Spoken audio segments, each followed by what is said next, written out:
is something quietly hypnotic about a woman who moves through the world unhidden. A girl bathed in bare skin, radiant and unbothered, as if her body were not a sight of shame, but of certainty. Some watch her with admiration, others with judgment, and sometimes both at once. What kind of woman chooses to be so visible in a world that teaches women to shrink? To show the body is not always a cry for attention. Sometimes it is a reclamation. Other times, it is a reflection of much older wounds, learned in secrecy, worn now in silk and selfies. This film is a still, compassionate mirror, not to gawk, not to praise, but to see what lives beneath the skin of visibility. Because the body is never naked without a reason. There is a moment, quiet, unmarked, often unspoken, when a girl first realizes her body is being looked at. Not in the way flowers are looked at, not with awe, but with a kind of implicit transaction, as though what she is might be decided by how she is seen. This moment does not always hurt. Sometimes it even feels like flattery.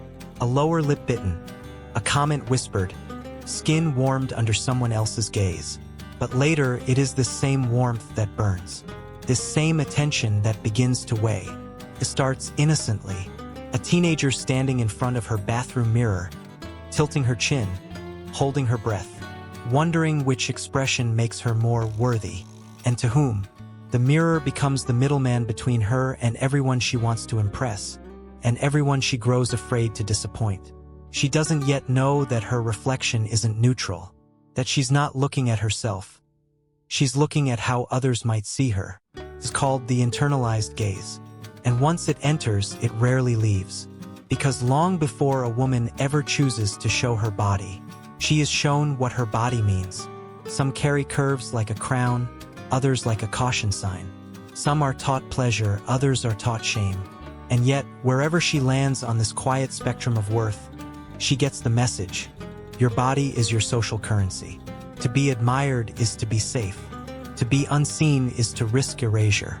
So she learns to play the unspoken game. Stand straighter, talk lighter, smile smaller, cover more, or show more depending on the room. Not because it feels like power, but because power often feels like acceptance. There's a hierarchy to beauty, but it isn't just about looks.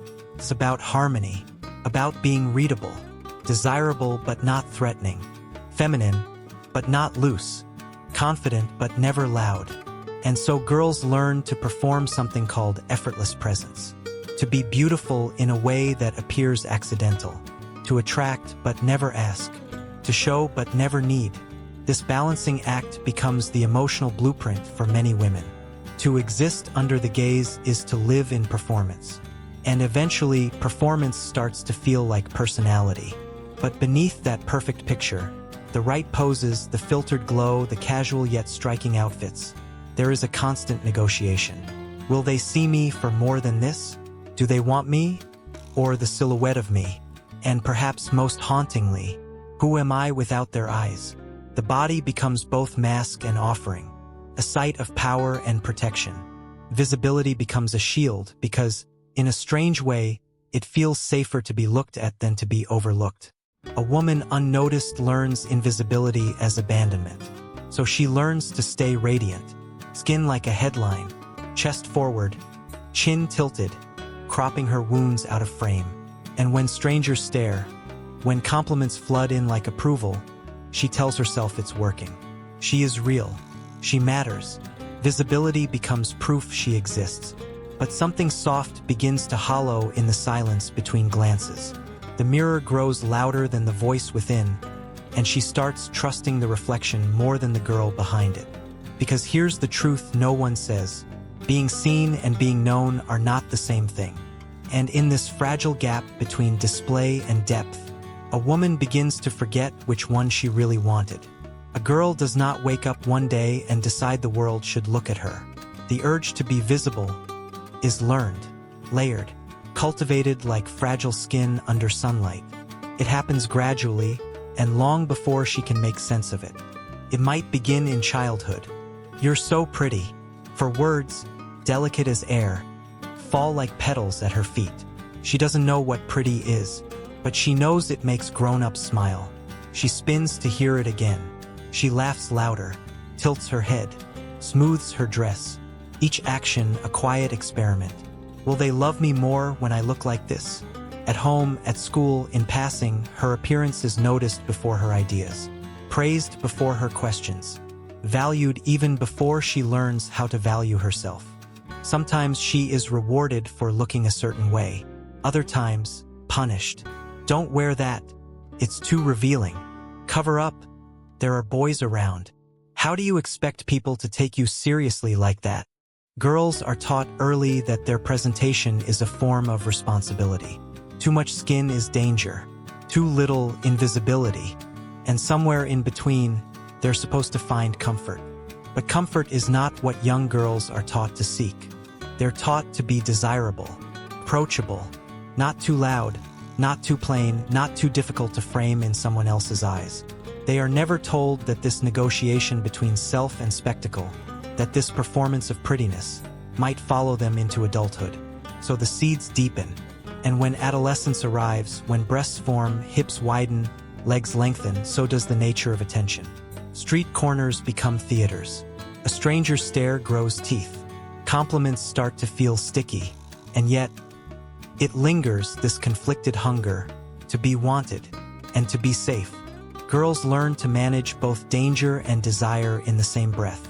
They learn to read rooms like radars, to know when a neckline is too low or just right, when attention means approval or threat. This is where the desire to show the body begins its quiet origin. Not always in boldness, often in complexity, because when praise is heard enough times, it starts to sound like proof. You look stunning. You're gorgeous. You should model. At first, it feels like possibility. Later, it becomes pressure. And so many girls, long before they name themselves women, grow into roles they didn't ask for. The beautiful one, the sexy one, the girl everyone notices. These labels sound like compliments, but they are cages with velvet walls. Because once you are seen as beautiful, the room changes when you are not. Once you are known for your body, silence becomes punishment. Some girls rebel. They crop their photos, show their skin, walk the streets like illuminated secrets. Not because they seek validation, but because they've been taught that presence is power. That being visible means being valued. That if they are to survive in a world that writes worth into waistlines, they might as well write their own name. But this isn't vanity, it's adaptation, shaped not in moments of pride, but of need. Behind every shoulder revealed, every low back in a mirror flash, every curve that dares to breathe freely, there is often a story of being told, you are only as much as others can see. And she listened, because how could she not?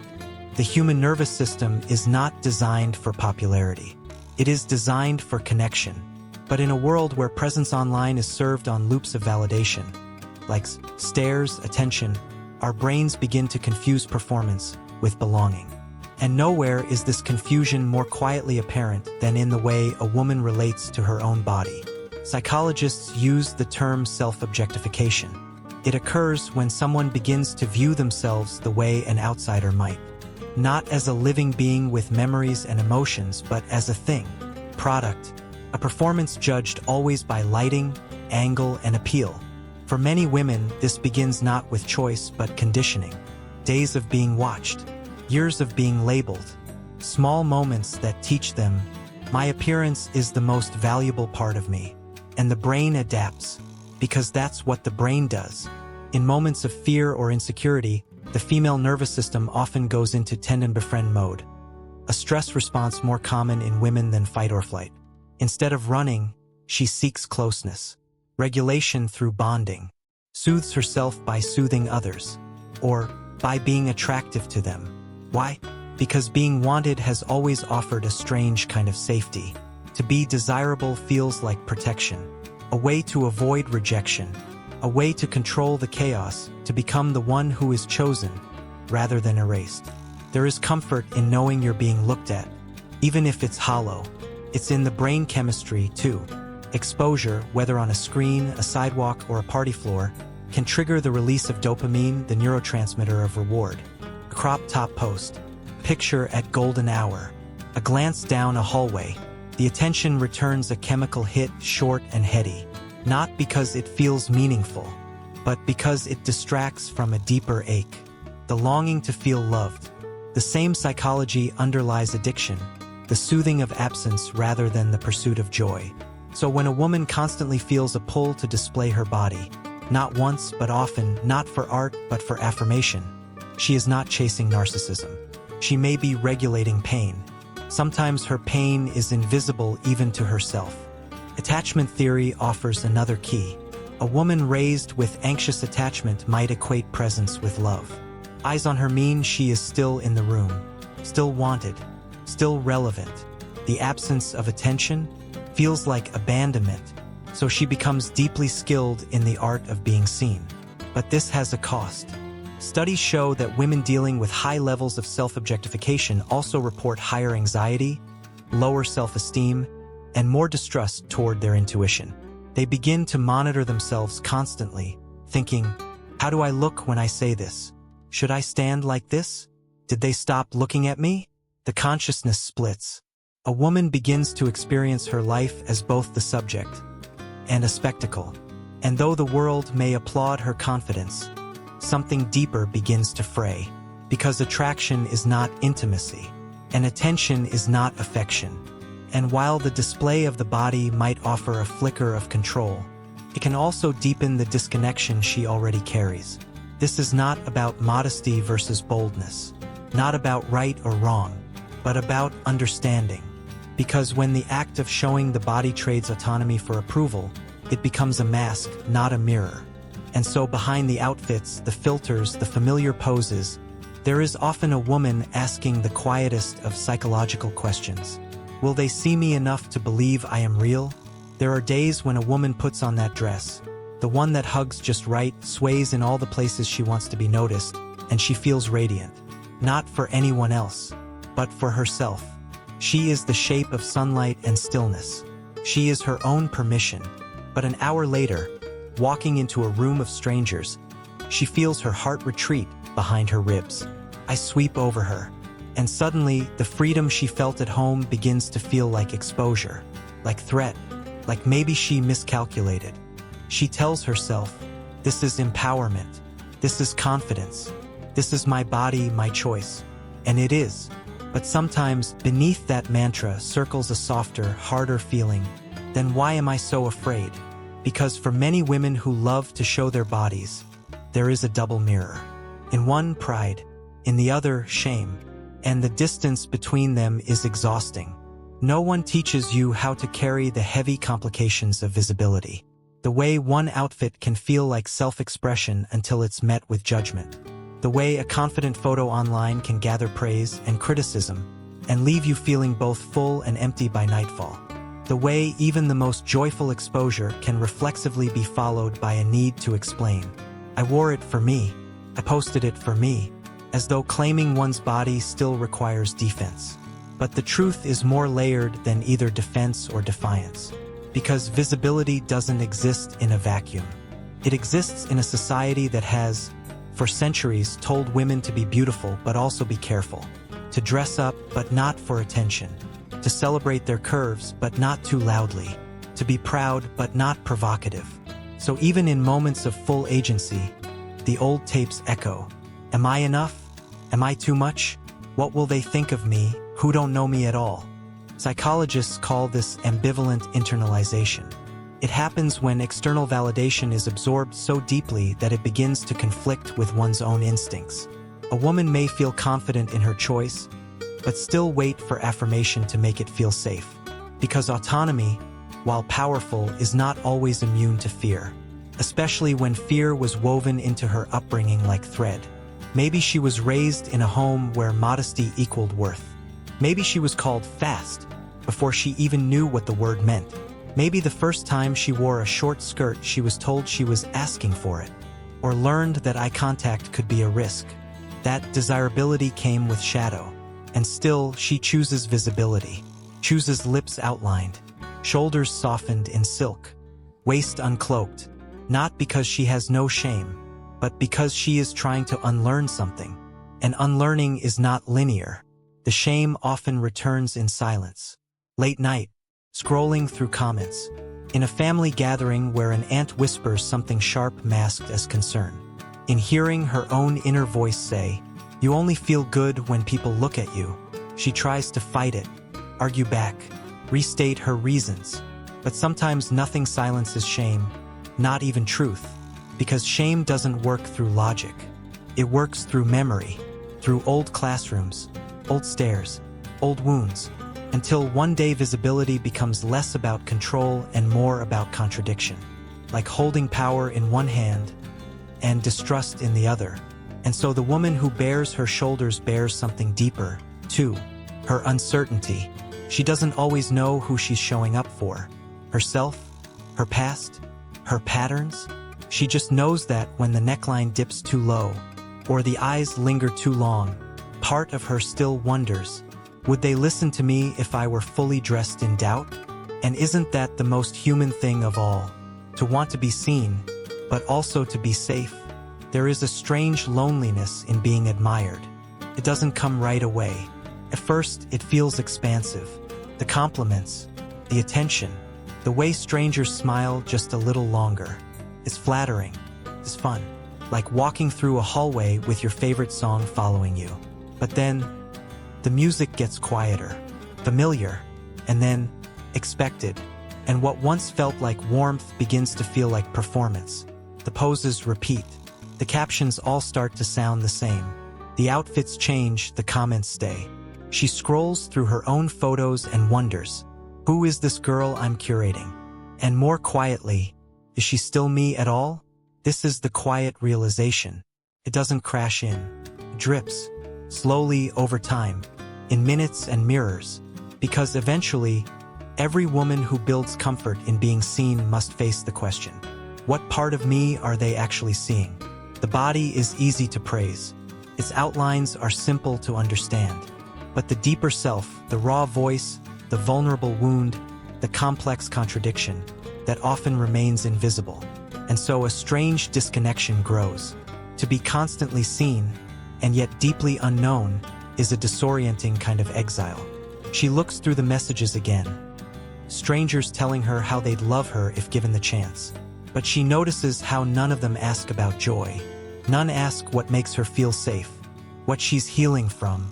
She lives at the center of a spotlight, and yet somehow, it feels like standing in a room where no one truly speaks her language. This is when the performance begins to feel heavier than the power is worth. The turning point isn't shame, it's exhaustion, the kind that creeps in late at night when she washes makeup from skin or peels fabric off who she's supposed to be. The kind that asks, how have I confused visibility with connection? Psychologists call this emotional fatigue, a buildup of cognitive dissonance, when her outward actions no longer reflect her inner truth. When the applause she once lived for no longer makes her feel alive. It doesn't mean she no longer loves her body, or that she'll stop showing it. But now, she starts to ask why. What at first felt like self-expression, now feels like a substitute for something she hasn't yet named. And when the dopamine rush quiets, she begins to hear other things. The silence between validations, the ache of conversations that skim the surface, the longing for being adored, not for the way she looks in heels, but for her mind, her softness, her slow thoughts. In that silence, she realizes, not everyone who sees her actually sees her. Not every gaze equals intimacy. Not every photo will preserve who she really is. And maybe, just maybe, she no longer needs attention to feel known. The mirror doesn't hold the same power anymore. And when she looks at herself now, she begins to ask different questions. What do I feel in this skin without performance? Who am I when I don't need to be seen? Not out of rejection of beauty, but a return to self beneath it. This is not an ending. This is an unveiling, not of body but of truth. And it often begins not with a bang, but a breath, a pause. A woman in the quiet, unfastening the performance, and feeling for the first time in a long time, at home. Reclamation doesn't always look bold. Sometimes it looks quiet, uneventful, internal. A shift from dressing up for the gaze to dressing from the inside out. A soft remembering, this is my body. This is mine first. Not to hide, not to prove, but to feel.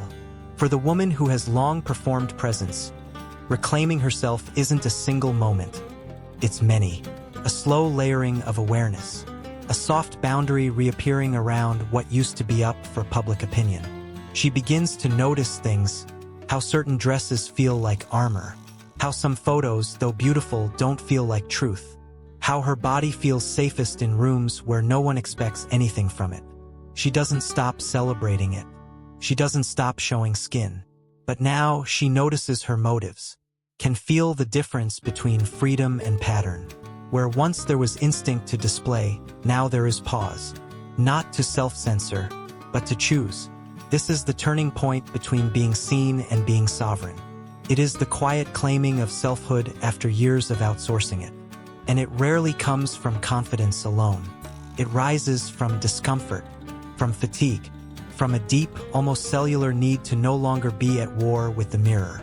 The work of healing is slow. She peels back layers she didn't realize were costumes. The cool girl, the hot girl, the always stunning archetype. She thanks them. They helped her belong. And then gently she retires them. Because now she wants a body that can rest. A body that isn't always having to mean something to someone else. That isn't constantly interpreted, praised, dissected, or adorned. A body that just is. Psychologists speak of embodiment, a state of being present within one's physical form, not just observed through it. Embodiment is knowing what your skin feels like from the inside. It's feeling hunger, emotion, safety, all without delay or permission. For the woman who once measured worth by attention, embodiment is a homecoming. She begins to feel where boundaries live, where no becomes sacred, where display becomes a desert, not a duty. And something miraculous happens. She returns to herself, not as a product, not as a spectacle, but as a living, breathing container of memory and choice. Now, when she shows her body, it is deliberate, playful, alive, not because she needs to be seen, but because the inside of her skin feels like home. The body becomes hers again, not to protect others from, not to win love with, but simply to live in. There's no announcement when it happens, just the gentle sense, one morning, that her reflection no longer makes demands. Her body no longer whispers, be more, be noticed. Now it asks different questions. Are you comfortable? Are you grounded? Do I feel like yours?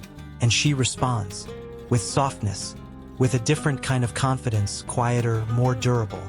One that roots in feeling, not approval, and blooms not through exposure, but through wholeness. Now, when she walks through the world, the light follows differently. Not spotlight, not projection, just a quiet, stable glow from within. Not trying to be looked at, just willing to be. There comes a moment, sometimes after years of reflection, sometimes in the stillness of a morning, when a woman looks at her body and no longer feels the urge to justify it. Not to explain where its comfort comes from. Not to contextualize its shape or clothing or silence. Not to bend it toward what is digestible. She just lets it be, because the body in its essence was never meant to be a symbol. Not of worth, not of pain, not of rebellion, power, or pride. It was meant to be human. And in that humanity, it is not a headline, but a poem. You don't explain a poem. You listen to it. You sit with it. You let it make you feel whatever it needs to feel. That is how a woman begins to live inside her own form without apology. Because not every beautiful body wants to be praised. Not every bare shoulder seeks a stare. Not every curated image is longing for approval. Sometimes, she wears softness because it matches her mood. Sometimes she posts her joy as a love letter to herself. Sometimes she deletes every image and disappears for no reason at all. Because now, her visibility is her rhythm to control. Stillness, expression, retreat, radiance, like moon phases, like poetry, not linear, not performative, just true. And if no one understands, she no longer makes that her burden.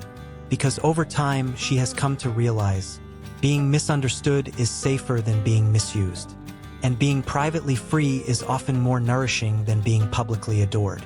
She becomes fluent in her own quiet.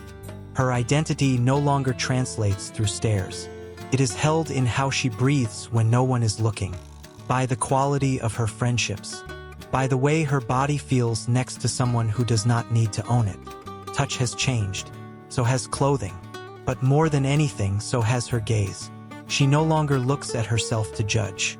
She looks to witness, not for flaws, not for likes, but for aliveness, because the most radical kind of beauty is unremarkable in its command. It doesn't try, it simply remains, and she has learned how to remain with herself, not for show, but for soul. This woman, the one who used to need the gaze like a drug, now holds her skin like an artist holds her canvas.